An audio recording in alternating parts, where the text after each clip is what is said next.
दोस्तों, आज हम अंग्रेजी ज़बान में फिगर्स ऑफ स्पीच की दो बड़ी शुरुआती बहस को सीखेंगे। ये बहुत पेचीदा और खूबसूरत बहस है।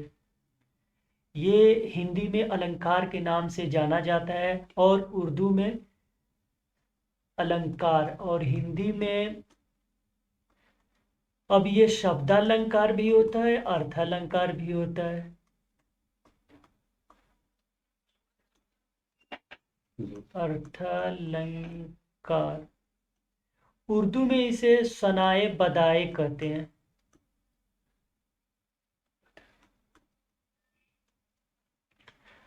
आइए आज हम इसके दो शुरुआती बहस, जिसे हम सिमिली और मेटाफर कहते हैं। तो पहले हम सिमिली के बारे में पढ़ेंगे कि सिमिली होता क्या है। तो सिमिली को तो हिंदी में उपमा कहते हैं, उर्दू में इसे तशबीह कहते हैं। ये बहुत खूबसूरत बहस है। ज़रा गौर से, ध्यान से, तवज्जो से सुनिएगा। सिमिली में जैसे एक मिसाल को हम लेते हैं, he is like a lion. In the battle field bravery of fight. तो ये जो आपने देखा, in the battle field bravery और इन द फाइट, ये वजह शिब यानी जिस चीज में ही को जो मुशब्बा है और लायन जो कि मुशब्बा बिही है, और ये आदात है, पार्टिकल्स है, ये जो इस्तेमाल हुआ है इन सब के साथ। आम तौर से ये जो वजह शिब है जिसमें इन दोनों को शामिल किया गया है, जैसे ही को शेर की तरह बताया गया है इस वाक्य के अंदर, किस चीज में, इन द बैटल फील्ड में, ब्रेवरी में और फाइट में। कभी ऐसा होता है, मैंने इसको ब्रैकेट में इसलिए लिखा है ताकि ये समझ में आए कि आम तौर से ये गुफ्तगू में इस्तेमाल नहीं किया जाता है, कभी कभी। और जो सिमिली है, तो सिमिली में जो वर्ड्स इस्तेमाल होते हैं वो लाइक है, एज है, सॉरी, जस्ट लाइक है, और वर्ब लाइकन। ये पार्टिकल्स इस्तेमाल आम तौर से होते हैं। इसमें दो चीजों को किसी एक चीज में शामिल किया जाता है। जैसे किसी को कहा जाए योर लिप्स, खास तौर से आपकी महबूबा, हमारी महबूबा को, अपनी महबूबा को उसके लाल सुर्ख होंठों को जब गुलाब से तशबीह देते हैं तो कहते हैं योर लिप्स आर लाइक रोज, यानी रोजी lips.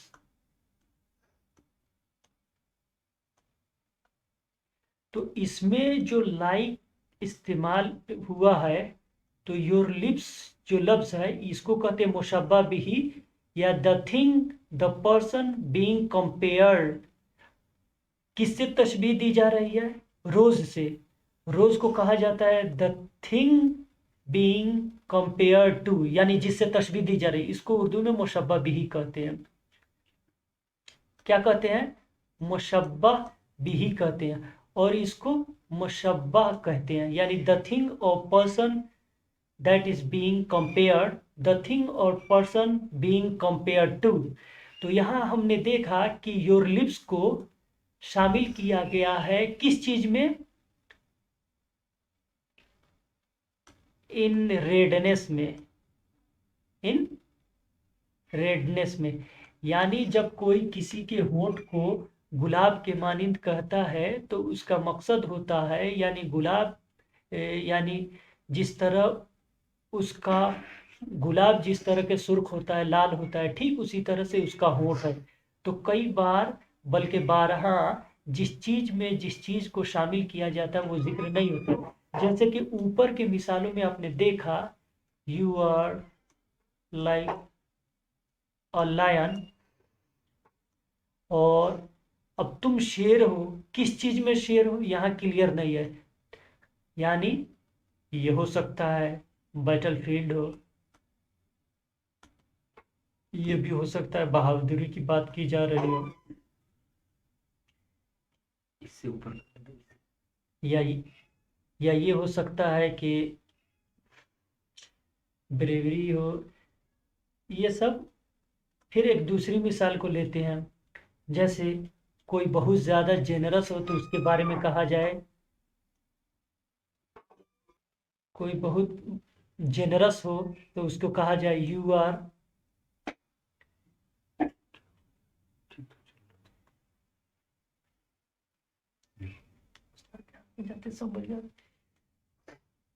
You are like a Hatim.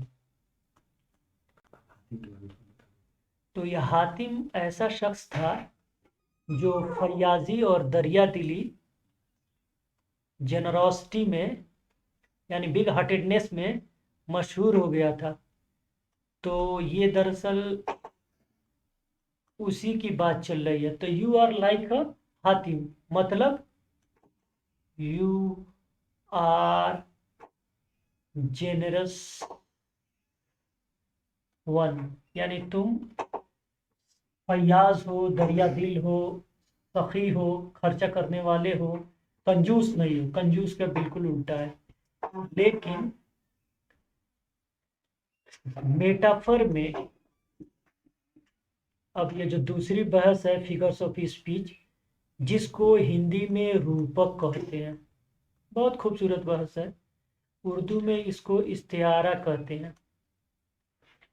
इसमें होता क्या है, जब दो चीजों को किसी एक चीज में समानता दी जाती है तो उनके बीच लाइक, एज, जस्ट लाइक और लाइक जैसे पार्टिकल्स का प्रयोग नहीं किया जाता है। मिसाल के तौर पर यू आर,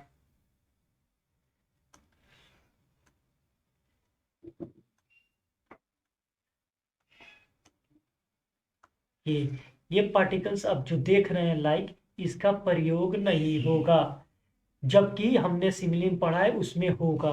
क्योंकि मेटाफर के अंदर दो चीजों का, यानी मुशब्बा, द थिंग बीइंग कंपेयर्ड, और जिससे तशबीह दी जा रही है द थिंग और पर्सन बीइंग कंपेयर्ड टू, इन दोनों के बीच जो फासले हैं, जो दूरियां हैं, उनको मिटा दी जाती है।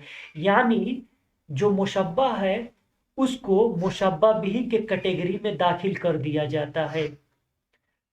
जो ये है दरअसल वही ये है, यानी तुम जो हो दरअसल शेर ही हो। और इसमें इन दोनों के बीच की जो दूरी तशबीह में होती है, तुम शेर की तरह और शेर जैसे हो, उनको पाट दी जाती है। जो मुशब्बा है उसी को हूबहू मुशब्बा बिही के जिन्स में, कैटेगरी में शामिल कर दिया जाता है। जैसे कोई आज किसी की अंग्रेजी बहुत अच्छी हो तो उसको कहे यू आर अ शेक्सपियर। फिर इसी तरह से कोई किसी को देखे तो कहे यू आर अ हातिम। फिर इसी तरह किसी की उर्दू अच्छी हो तो उसे वो कहे यू आर अ गालिब।